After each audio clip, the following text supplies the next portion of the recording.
If you take nothing else with you in your moving out process, in your moving out operation, take your passport, take your legal documents, take what you need. Let me tell you why. Hi, I'm Essie. Welcome back or welcome to my channel. If you're new here, I hope you're well. As you can see from the title of this video, I'm going to be talking about all things I wish I knew before I secretly moved out. If you have no idea what I mean by secretly, I highly recommend you watch my previous video, which I will put somewhere up here in the top right hand corner. If you have seen it, thank you so much for the support and the comments. I'm so glad it's reaching the right people. That being said, this video is obviously going to be different from perhaps videos of a similar title. This is essentially a letter to my younger self. If I had a big sister who'd secretly moved out ahead of me, these are the things I hope she'd tell me.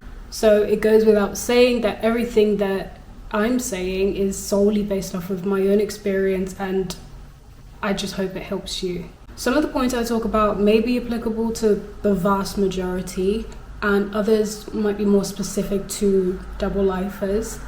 If you are preparing your own escapade operation, your own I don't know why you'd be doing that, but your own get out, your experience might obviously be different. I apologize in advance for my background and for any background noise. I'm having to shoot right by the window because the lighting in the UK right now, you get about 2 seconds of daylight and then nothing. I've got my notes set up behind my camera, so without further ado, let's get into the video. First things first, to plan and successfully execute your secret get out is incredibly freeing. Like, it is amazing. It's an accomplishment in itself. Like, you can do what you want, you don't have to sneak around, you can go where you want. Like, it is the most freeing thing that you probably will ever experience if you are of the same, background, of the same story as mine.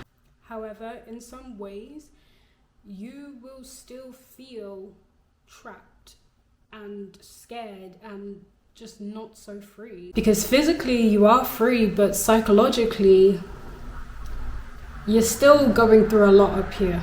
You likely will carry around with you the anxiety of being seen, the anxiety of being caught, whether that be in public or on social media. And that's just because you're free doesn't mean it's all now gone away.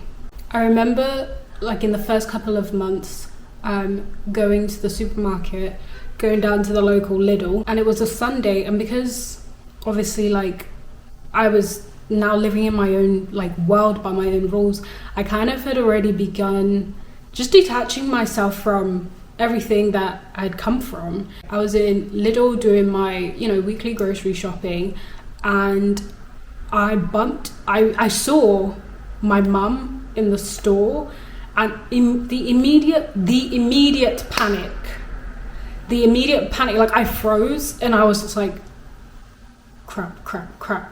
I was dodging around her in the aisles, and then I bumped into my younger sister, and she was like, what the hell are you doing here? Why are you here? Get out of here. Because it was a Sunday, and I kind of forgotten that, I'd forgotten the church times. Physically, I was free, but psychologically, I was still scared of running into people who would recognize me or who know me from my past life, from the church, who would maybe potentially tell my parents or, just create more drama than there already was. And there was already enough to deal with on my plate. I guess I was just always panicked that something would happen if somebody saw me, because I'd lived for so long that way, always been worried somebody would see me in town dressed in clothes I'm technically not allowed to be wearing before I moved out. So now that I've moved out, I still had the same mentality. So you will still feel that fear because you have not yet realized that they have no control over you. They have no rights. They have no power over you anymore. And it's going to take some time to come into that understanding and to believe that you are okay now and that you are safe. The second thing I would tell my younger self is, please do not, under any circumstances, rush the process of healing. Don't rush the process of rebuilding and growing or regrowing into who you are, who you have always meant to be.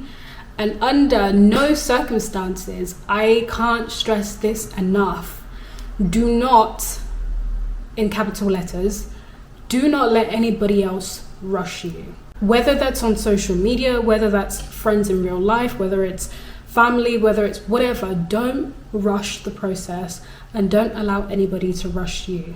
I kid you not, it will be painfully lonely. You will cry. You will probably need therapy. The first thing I did was go and buy myself a brand new journal, because again, it was one of the things I just didn't have the opportunity to take with me when I was very rapidly moving out. And I did a lot of self-therapy. I sat a lot by myself and talked it out. I'd been doing that for years, so that wasn't weird for me. I mean, I can do a whole video as to ways to cope if you guys think that would be useful, but I can only describe the whole of that first year of after moving out secretly as a period of emotional turbulence. I remember one of the days where it was just a tough day.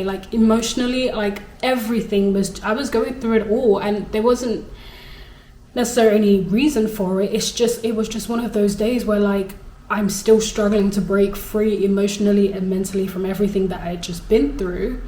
And I decided I just needed some space. I needed a walk, and I went on a walk. I went on a long walk through a bunch of fields, so there weren't that many people passing me. I think it was the weekend, and this dad and two daughters kind of rode past me on their bikes and said oh, good afternoon. They were all smiley and happy. And after they passed me, I burst out in tears. I broke down in the middle of no man's land, just crying, tears streaming down my face, just crying my heart out. It's the kind of crying where you're clutching your chest and sobbing crying. That's the kind of emotion that I was going through. So for you, be prepared to go through it all, go through the motions, and allow yourself to release it all. And it could take a week, it could take months, it could take years, but allow yourself to go through that process. Give yourself the time and the space to heal. Along with that, take your time to foster relationships. Listen, you are at your most vulnerable, and I would say if you can avoid it, forget relationships. You are breaking up with your old life. You are breaking up with everything that you have been taught, you have learned is right and what is wrong. You are going through it. You are in a breakup process. So if you can, stay away from the relationship aspect, okay? Taking your time to foster a relationship also goes for family and friends. In terms of family, girl, people are gonna want to get involved with you. People are gonna want to rush you. People are gonna be calling you. People are gonna try and coerce you. Don't allow them to. I found that in my situation, I experienced a little bit of guilt tripping, a little bit of gaslighting, a little bit of this person wants to speak to you, or this person, maybe we can use this person as the mediator between us. Another thing is your family may not see their role in the hurt and the pain that they've caused you. They just want you to come back home. Don't let them coerce you into speaking ahead of time or visiting them before you're ready, or rejoining any kind of activity with them before you're ready. And obviously friendships as well. Be prepared to lose friends. For real, that's facts. Be prepared to lose friends.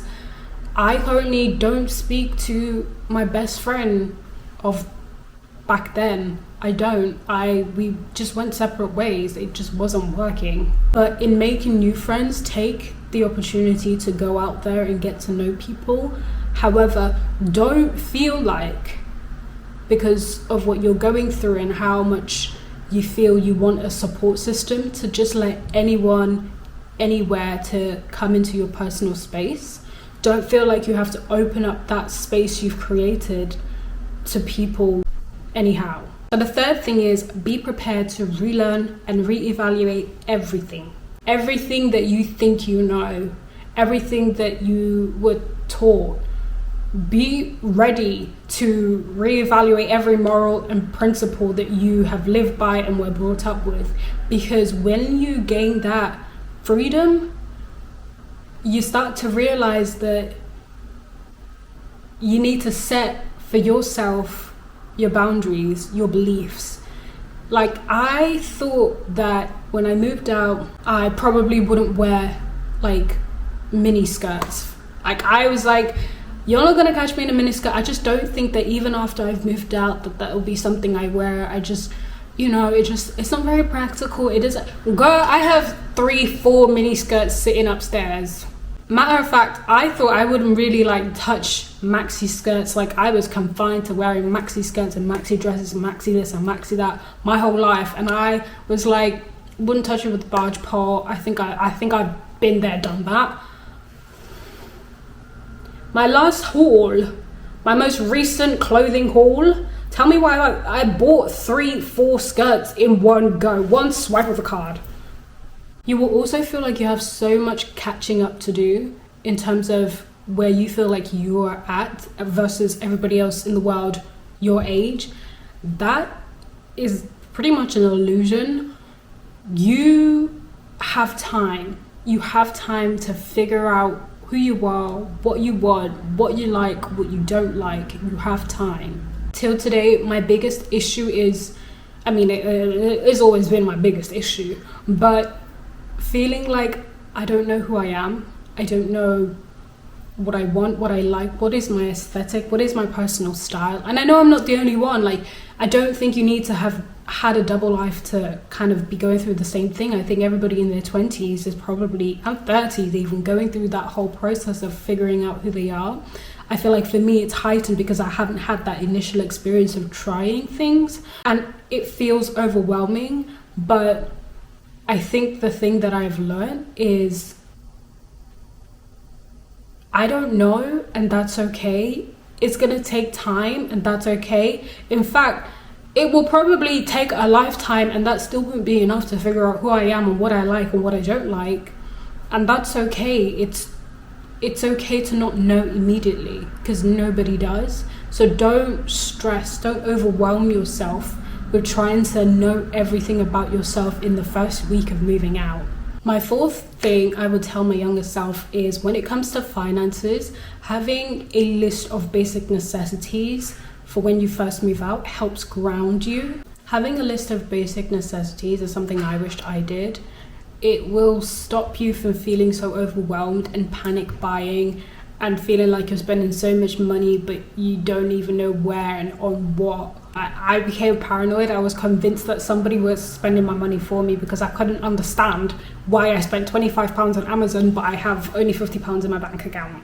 That being said, like, in the first week I did get scammed and somebody actually took £500 out of my bank account, but that's a story for a different day. It's okay to spend your money and your time on the things that you always wished you had, the things you always wanted and could never have. And when it comes to furniture and decor, take your time. Everyone, like, as soon as they move in, has a sofa and has a bed and has this, and it costs £30 million. It's okay. It's okay.